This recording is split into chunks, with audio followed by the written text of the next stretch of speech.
Mungkin Kak Nasya ada yang mau ditanya nih Kak. Kak Najma ini kan wakil. Jadi Kak Najma ini bagian juga dari Iya betul. untuk BPH itu apa aja sih? Oh, tugas utamanya ya. Kalau misalkannya kalau sekre bendahara pasti kita udah tahu ya. Job desk-nya tuh pasti gitu. Kalau misalkannya ada satu hal yang aku pelajarin ketika aku jadi wakil, kebetulan sebelumnya di cabang juga aku cuman anggota biasa doang di divisi Kominfo, terus aku naik jadi wakil. Ketika aku naik jadi wakil itu ada satu hal pembelajaran yang sangat amat apa ya, menurut aku berharga banget. Itu yang pertama itu adalah aku harus bisa di semua divisi, ternyata kayak gitu. Iya, jadi aku harus ngerti gimana template proposal, surat menyurat gitu.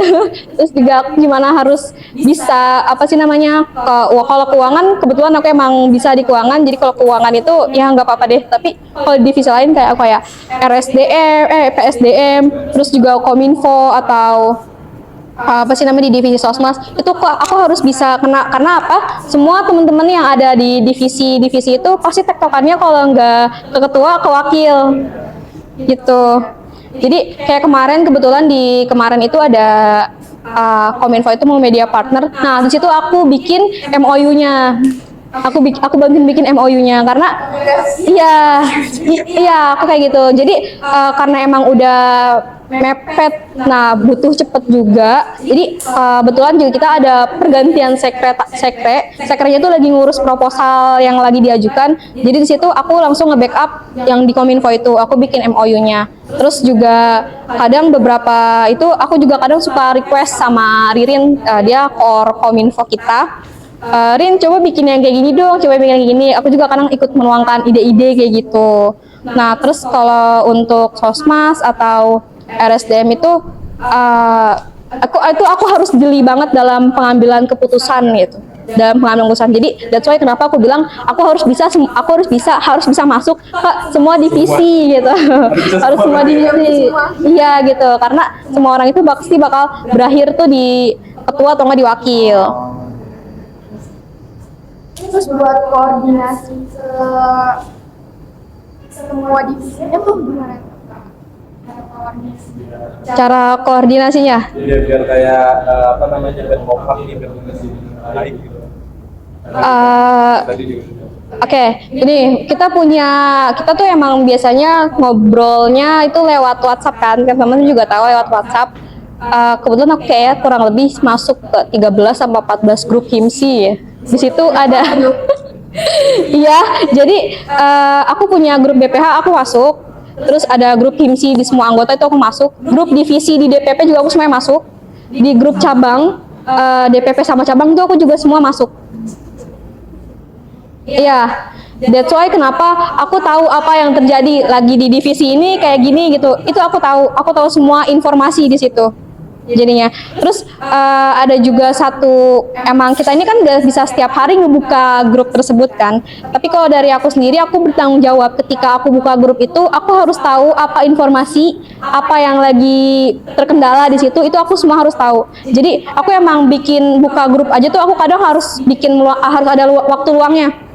Biar aku tahu nih, oh di apa RSDM cabang kemarin Kak Ferdi nginfoin kalau misalkannya saya HIMSI jadinya DPP sama DPC Marwati aja, nggak jadi ngundang DPC yang lain. Itu aku tahu gitu. Makanya aku bilang sama Kak Kaila tolong dong itunya di forward ke grup BPH yang sama cabang biar cabang lain tuh tahu gitu. Jadi sehari nggak buka WhatsApp tuh langsung. Iya. Banyak tuh ya berarti. Iya, betul. Sejauh ini Kak, wakil DPP terus juga proker yang paling berkesan tuh apa? Karena kan Kak Najma kan udah hampir 2,5 tahun kan di divisi kan, mungkin dari Kak Najma di cabang atau sekarang di pusat itu ada nggak sih kayak proker-proker yang berkesan buat Kak Najma gitu Yang paling diinget? Oke, kalau pas aku di cabang itu atau kemarin saat sebelum aku naik ke pusat, kan aku masih di cabang nih. Aku jadi panitia HSC itu berkesan banget sih. Itu pasti semua orang pasti bilang, apalagi kemarin di HSC itu kita di Purwokerto ya. HSC itu Ah, iya. HSC itu Himsi Smart Camp. Nah, itu di situ kita jadi panitia tapi sekaligus healing karena view-nya bagus banget. Itu di HSC. Terus ketika di DPP itu yang paling berkesan itu prokernya PSDM DPP. Ya, itu ada Mercy, monitoring progresif di cabang. Jadi kita nih ke BPH dan juga teman-teman DPP lainnya, kita kan emang selalu share di grup.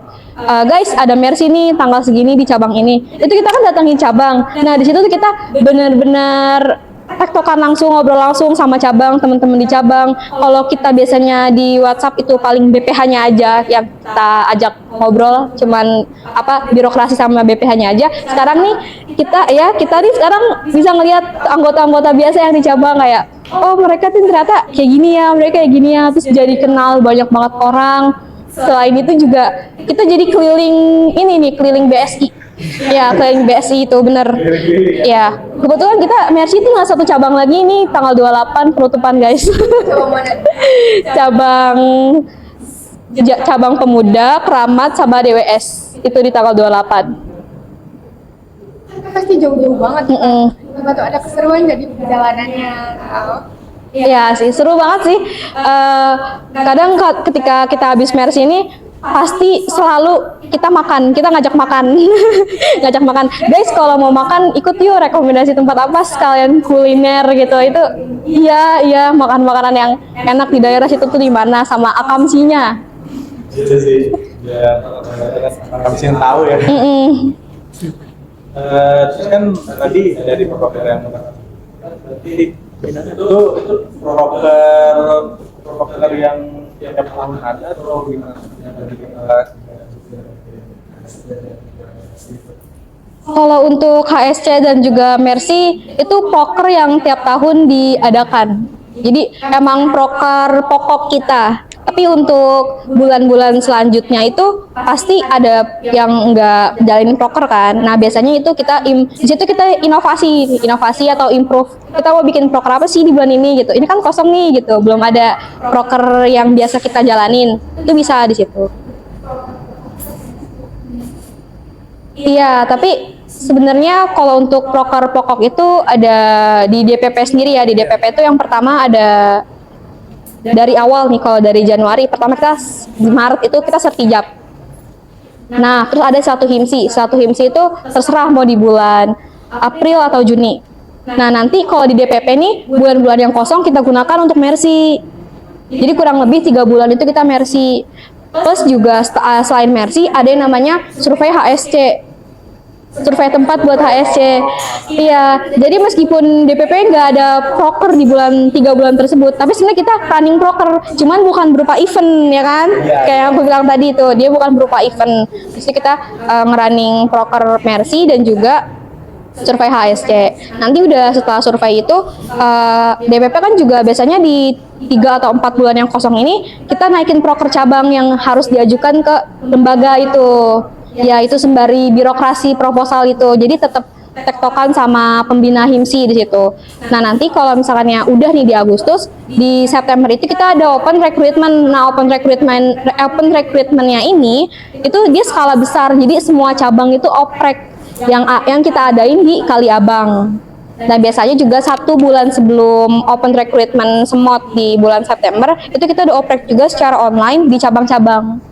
Jadi biasanya anak yang mau naik semester 3 itu baru pada daftar tuh di situ gitu. Nah, itu untuk oprek. Nah, setelah oprek itu biasanya kita ada webinar IT, itu DPP. Udah webinar IT di bulan November itu kita HSC, terus yang terakhir itu di bulan 12 kita ada musyawarah besar sama pemilihan ketua dan wakil ketua umum yang baru biasanya. Jadi ya kalau dilihat sebenarnya cukup juga berarti ya DPP. Iya betul. Mungkin dari Kanasma ada tempat mungkin yang teman-teman lagi nonton nih yang mau join di sini kita akan kasih kamu. sebagai anggota himpunan Dua periode. Ya, kalau 2 periode emang sebenarnya syarat dan ketentuan kita ikut himpunan itu dimanapun juga sebenarnya 2 periode ya teman-teman. Jadi emang bukan harus kok 2 periode lama banget, nggak, emang semuanya itu 2 periode. Di sini juga aku sama teman-teman aku yang seangkatan kita juga pasti akhirnya 2 periode dulu baru demisioner. Tapi untuk balik lagi ke yang tadi dibilang sama Kak Noki, tadi apa Kak, boleh bilang nggak? Ya, jadi kan pesan-pesan buat teman-teman rumah yang lagi nonton gitu kan, yang ngobrolin gitu. Oke, kalau dari aku sendiri ya, ketika kita join himpunan nih, otomatis kita kan ketemu sama teman-teman baru, terus juga himsi dari berbagai cabang yang lain, yang dimana itu juga sebenarnya suatu privilege ketika kita mau punya relasi yang banyak. Ya itu, jadi buat relasi sebanyak-banyaknya ketika di himsi, terus juga jadikan himsi itu sebagai tempat di mana kalian itu bisa improve diri kalian sendiri. Contohnya kayak communication skill-nya, ya kan. Terus juga kemampuan beradaptasi dalam apa-apa hal yang dadakan. Ya himsi itu suka dadakan, tapi sebenarnya nggak di himsi doang ya yang suka dadakan. Semuanya tuh kayak gitu. Ya kita tahu nih sebenarnya dunia itu kan bersifat dinamis ya, selalu berubah-berubah. Situasi kondisi itu sekarang seperti itu, selalu berubah-ubah. Jadi apa sih namanya, hal-hal yang dadakan di himsi itu sebenarnya melatih kita punya habit yang dimanapun itu kita bisa beradaptasi dan siap sama perubahan yang ada gitu. Jadi yang pertama communication relasi, terus communication skill, sama juga itu kemampuan beradaptasi.